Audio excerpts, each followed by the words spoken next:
जिस थाली की रोटी बहस के गोल बवंडर उठाए,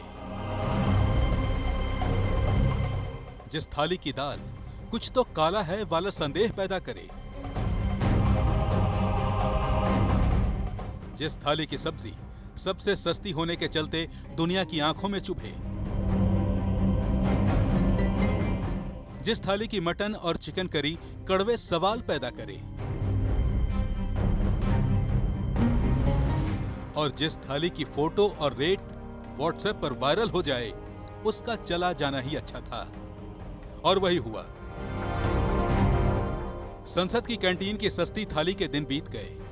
अब माननीय को 2 रुपए में रोटी और 50 रुपए में चिकन करी नहीं मिलेगी। 5 रुपए की कॉफी और 12 रुपए का डोसा भी नहीं मिलेगा। 7 रुपए में चावल, 14 रुपए में सूप नहीं मिलेगा और 106 रुपए में 3 कोर्स लंच भी नहीं मिलेगा। गरीब आदमी के लिए वैसे तो हैदराबादी चिकन बिरयानी खाने का शौक पालना ही किसी जुर्म से कम नहीं। किसी मामूली से रेस्तरां में भी खाने चले जाइए तो मानकर चलिए कि जेब से 100 के 4 पत्ते तो निकल ही जाएंगे। पर संसद की कैंटीन में सांसदों को यही हैदराबादी चिकन बिरयानी सिर्फ 65 रुपए में प्लेट भर कर मिलती थी। अब इस पर विराम लग गया है, क्योंकि संसद में सस्ते खाने की सुविधा के दिन लग गए। लोकसभा के स्पीकर हैं ओम बिरला। हुआ ये कि उन्हें एक आइडिया आया। आइडिया ये था कि अगर संसद के कैंटीन से सब्सिडी हटा दी जाए तो साल में करोड़ों की बचत होगी। लोकसभा स्पीकर महोदय का ये आइडिया बिजनेस एडवाइजरी कमेटी में भी पास हुआ और फिर लागू भी हो गया। सब्सिडी खत्म करने के बाद अब संसद की कैंटीन में खाना 3 गुना महंगा हो गया है। लेकिन ये महंगाई देश की सेहत के लिए बुरी नहीं है, क्योंकि इससे सरकार को हर साल 8 करोड़ की बचत होगी। ये वही 8 करोड़ हैं जो सब्सिडी पर खर्च किए जाते थे। आइए अब आपको संसद की कैंटीन की नई रेट लिस्ट भी दिखा देते हैं। संसद की कैंटीन में रोटी पहले 2 रुपए में मिलती थी, अब 3 रुपए में मिल रही है। दही पहले 5 रुपए का बिकता था, अब 10 रुपए का बिकेगा।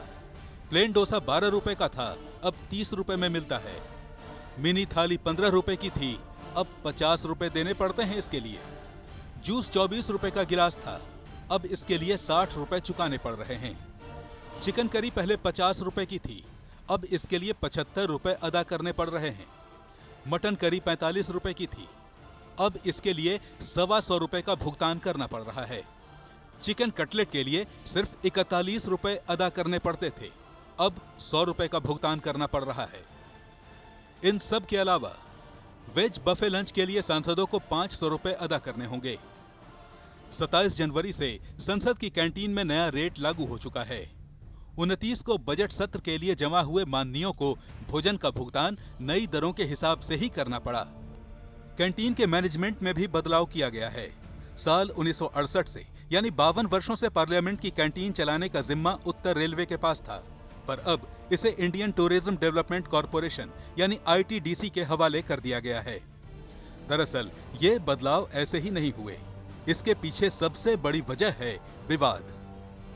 जब JNU की कैंटीन में मिलने वाले सस्ते खाने का मसला उठा था, तब भले ही 4 साल पुरानी हो, लेकिन कैंटीन की रेट लिस्ट सोशल मीडिया पर खूब वायरल हुई थी और सांसदों पर टैक्स पेयर के पैसों पर मौज उड़ाने का आरोप लगा था। थोड़ा और पीछे लौटते हैं।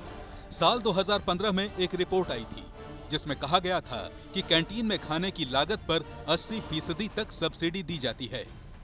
उस समय बीजू जनता दल के सांसद बैजंत जय पांडा ने स्पीकर को चिट्ठी लिखकर कहा था, जब सरकार आर्थिक रूप से मजबूत लोगों से LPG सब्सिडी वापस करने को कह रही है, तो सांसदों से भी कैंटीन में सब्सिडी की सुविधा वापस ले लेनी चाहिए।